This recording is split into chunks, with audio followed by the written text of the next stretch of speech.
Morning guys, Scump again. I hope you're doing well and enjoying your day so far. Scump has admitted that he's far from convinced that this OpTic Texas team will even make the World Championship right now based on their recent form. They've got to turn it around quickly because even if they do make it to the World Championship, given the very stiff competition that is around them currently in the CDL standings, how far could they even realistically make it at the big tournament? Certainly on the seeding, they may well accrue. How do they turn it around and fast? Very much enjoyed your thoughts in the comments. Hit the like button if you enjoy. Subscribe if you're new as always. I greatly appreciate it. Just some quick reaction as well, of course, to yesterday's big series. I mean, they were all pretty big in their own ways, but Scrappy versus Beans and obviously Toronto versus Thieves. Great series. Was it like a massive upset? I mean, I think it was an upset. For sure, Thieves are the favourites. They were undefeated online in the preceding 12 series, but Toronto, they're nice online as well, and they did 3-0 Thieves back at the major. So this wasn't like a massive surprise. This was a series that I thought Thieves were favoured in, but it certainly could have gone either way, and Toronto here got the job done again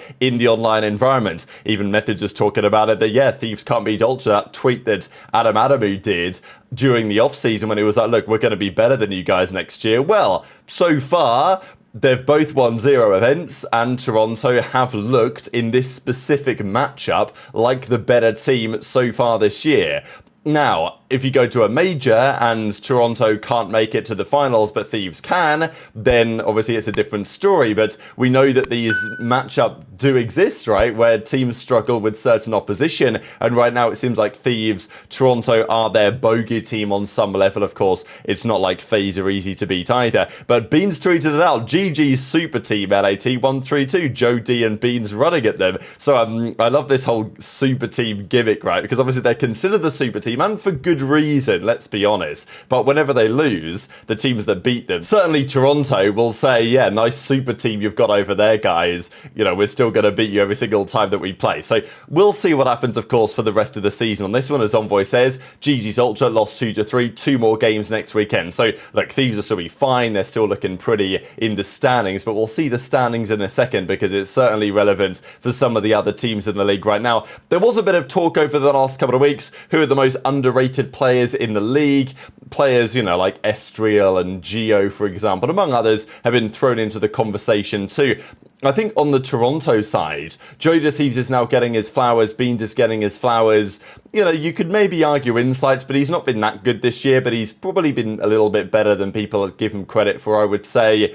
CleanX, though, has probably fallen into that category a little bit this year. I think people have talked a lot about CleanX over the last couple of titles. This year, people aren't really having CleanX right up there in that top SMG conversation. But, well, clearly he deserves to be. He had 120-odd kills this series to take down Thieves in 5 with an absolute mega performance. So, yeah, that was, I thought, particularly impressive. Drazah, he got the 8s roll in. Simp says GOAT in the replies, but they will certainly need Simp and Drazah both to turn up next weekend, because it is not so clear-cut for FaZe either. I mean, we're going to talk about OpTic and their current standings in the CDL in terms of the World Championship, and that's totally fair enough and justified, but it's not like FaZe are rolling their way through to a comfortable winners bracket seed and another championship at Major 3. Right now, they are a little on the bubble, and let's have a look at how that looks. So these are the current standings during the qualifiers so far here in Stage 3. So last place is Gentlemates this time. I mean, again,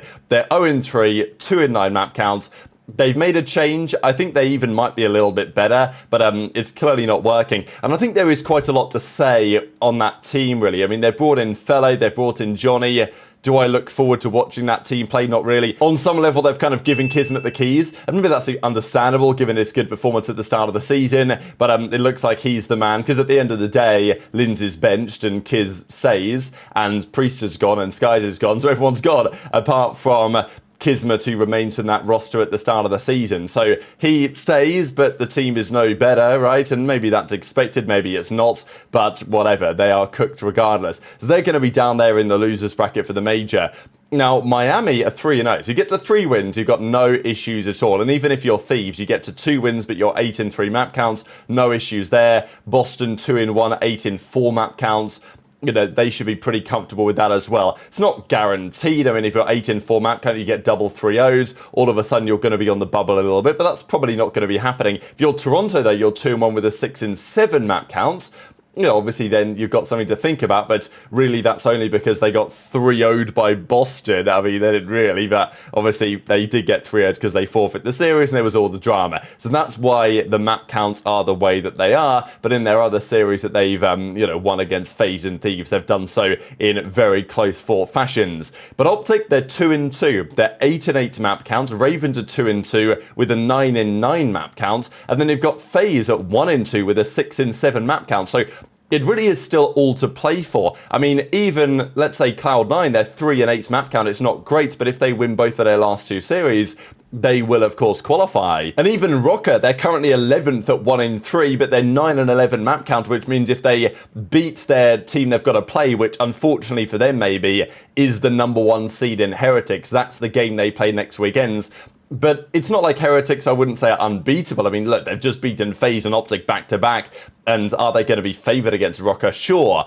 But Rocker can win that series. It looks like another Game 5, let's be honest, to me. And if they do, then they might be in position to get 2-3, solid enough map win-loss, and they could qualify on that. So, Gentlemates are, I mean, they are chalked for winners bracket qualification. Surge and Heretics are for sure guaranteed, as probably are Thieves. But everybody else, it is all to play for, right? And just to quickly go through the games that those teams do play next weekend. So Heretics have 2 games, one against Toronto and then one against Rocker on the second day. So huge game, that Heretics versus Rocker. Like, again, doesn't get much bigger in terms of the World Championship implications. Boston play Cloud9 and then they play Falcons on the final day. So that's a doable weekend, you'd think, for them to secure themselves a winners bracket spot. Cloud9, of course, play Boston and Surge. So again, not impossible, but not exactly ideal. Thieves play 1 series against Gentlemates. And actually, they play Ravens on the final day, so that should be fine. For FaZe, though, I think that's where it's particularly interesting for OpTic and for FaZe, because they play each other. OpTic are 2-2, FaZe are 1-2, and if OpTic get 3-0'd that series, they will find themselves 2-3, 8-11 map counts. That may not be good enough. It may be, but it probably won't be, because there's nobody, like, these other teams probably aren't just going to get completely slammed. So you really need to get 3 wins on the board. But obviously, if FaZe were to lose to OpTic and OpTic were to get the 3 wins, then FaZe can't get 3 wins on the board because they play Falcons and OpTic. And that's another banger series, right? Falcons, FaZe, Pred versus FaZe. He brought the energy against them a good few times a couple of years ago. I mean, famously in Vanguard and even Modern Warfare 2 and Modern Warfare 3. You know, Pred likes playing FaZe. And that kind of becomes a bit of a must-win series there for both of the teams, because obviously Falcons want to make it to the winners bracket. It's Falcons' hardpoint that has looked the best for them, and FaZe's has looked the worst. I mean, in terms of hardpoint gameplay, Falcons, I mean, that has been the big discrepancy between those 2 teams. So Falcons, I think, will actually feel pretty confident going into that FaZe series they could get the job done. So it's very much all to play for in the current standings. And of course, notably, let's say FaZe, they go 2-3, they make it in as the 7th or 8th seed. I mean, it makes the bracket absolutely wild for the major, but I think it's pretty expected this time of year. Just to note, by the way, this Falcons FaZe game is actually Saturday night, but it comes up Sunday because it's technically early morning, my time on the Sunday morning, just to keep that in mind. But obviously, the other discussion is, what about the World Championship standings? Because this is how that presently looks. And OpTic, after Boston's win against Gentlemates, are now sitting at the 8th seed with 130 points. They're 25 clear of Cloud9. They're 30 clear of Minnesota Rocker. But it's not like they're making it easy for themselves at all, because their upcoming games are not necessarily as easy as that for a team like the Rocker with Kenny, for example, at least on paper. Let me share what some of the OpTic guys had to say. There was this as well when Scump was asked on stream, like, look, would you be interested in helping out the OpTic guys? And this is a big conversation for OpTic, and it always will remain this way when they have such a strength and depth of talent and successful players as part of their organization. It was a question that I had for some time when Karma was part of their org. It's like, well, you've got Karma, part of OpTic, why are you not at least having him in the room with the team? Eventually they did, and look, it resulted in a world championship, although there may be questions on exactly how that dynamic is working right now. The same thing for Kremp when he came back in. I'm not expecting Kremp to be in their comms every day, but, you know, you might expect Kremp to occasionally consult with the team, given he knows a fair bit about winning and, you know, getting out of difficult moments like this. Not to say that Scump should necessarily do the same thing, and he says, like, I'm not exactly going to coach them, and whatever they need to hear, they're getting told by Karma and JP over in the team room as well. So maybe that's fair enough, but also, as Scump says, Zinni says, they were talking about it on the OpTic watch party. This, of course, was even before the final couple of series, but they played out in the worst possible way for OpTic, that as it stands, you know, qualifying for champs is not looking all that guaranteed. Could you give the boys a pep talk, some words of wisdom? I know the boys got this, but I feel like you're such a huge impact on them. See, though, there's nothing that I can tell them that they don't already know, though, bro. That's the thing. People always say, do you talk to them? Do you give your insight? And it's like, honestly, no, because a lot of people have been trying to come at the coaches too. JP and Damon, bro, they're telling, I promise you, they are doing a good job in telling them everything they got to do. It's not, sometimes there's just, you just don't execute. Yeah, there it is. It obviously means a lot to him.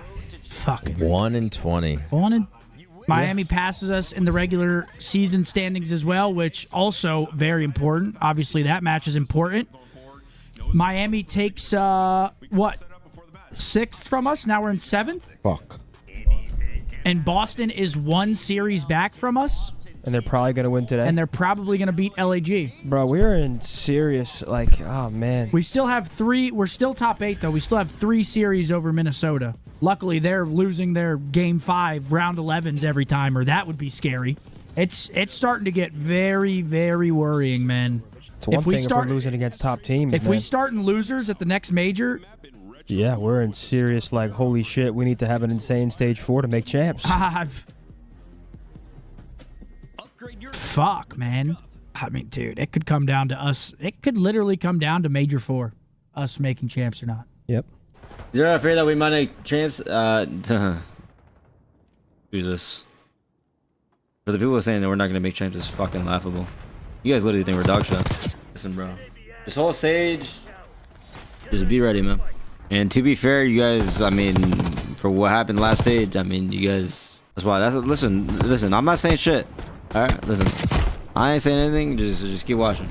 So it did remind me, I've got to say, of this clip. On the 26th of March, when they just kind of formed their new team, Shotzzy said, people who are saying we're not going to make it is laughable. You guys literally think that we're terrible. So, okay, look, I'll just share the fact that he said this, and I guess we'll see how it ages, right? Because at the end of the day, you've got some top guys at your own organization saying that it's looking a little bit shaky, and absolutely, most certainly, it is right now. If we look at OpTic's run, they may make the winners bracket, they may not. I mean, if they lose to FaZe, they are in a pretty precarious position. If they go game 5 with FaZe, they'll probably be okay regardless because of the seeding. But their upcoming games, they play FaZe in, of course, the qualifiers to close out the stage. And next stage, it's not a bad run, but you know, it probably could be a little bit better. They play Surge and Toronto. Those are 2 difficult games. They play Boston, a team that they've struggled a little bit with and also are pretty good. The Ravens series, the Gentlemate series, you know, OpTic will feel confident they can get, you know, 3 wins on the board there,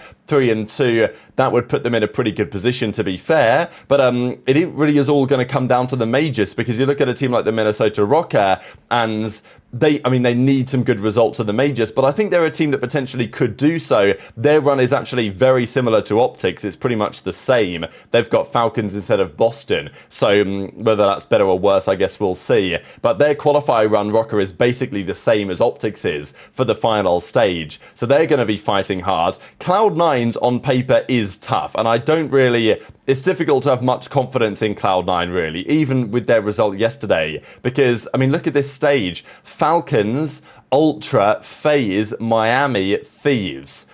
I mean, that's a tough run. Next weekend, they need points because the Major 4 qualifiers are not looking so good for Cloud9 right now. If we look at Heretics, I mean, they're the surprise package of the last few days. They're a team that I was pretty confident weren't going to make champs, to be honest, but they've turned it around. They've brought Super back in.